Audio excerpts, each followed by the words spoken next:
आप सभी को प्रेज द लॉर्ड, जय मसीह की। आइए अपने दिन की शुरुआत परमेश्वर के वचन के साथ करें।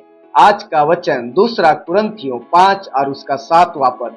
इसमें लिखा है, क्योंकि हम रूप को देखकर नहीं पर विश्वास से चलते हैं। प्रियो, प्रभु के लोग केवल दो ही जगह में पाए जा सकते हैं, या तो स्वर्ग में या पृथ्वी पर।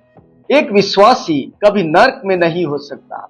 इसलिए संत पौलुस कुरिन्थियों की कलीसिया को लिख रहा है कि जब पृथ्वी पर का डेरा सरी का घर गिराया जाएगा तो हमें परमेश्वर की ओर से ऐसा घर मिलेगा जो हाथों का बनाया हुआ नहीं परंतु चिरस्थायी है। प्रियो, संत पौलुस एक तंबू बनाने वाला था और वह जानता था कि तंबू एक डेरा सरी का घर होता है जो कुछ समय के लिए खड़ा किया जाता है और स्थायी नहीं होता।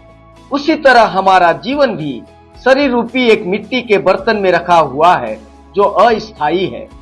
पौलुस जानता था कि एक दिन विश्वासियों को अद्भुत महिमामय शरीर मिलेगा जो स्वर्गीय होगा।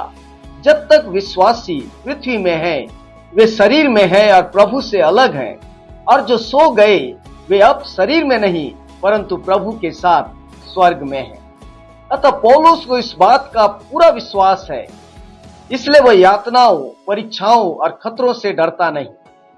वह मसीह यीशु के लिए और उसके सुसमाचार की सेवा के लिए अपने प्राणों की हानि तक उठाने के लिए तैयार है। वह मनुष्यों की सोच से नहीं परंतु विश्वास से चलता है।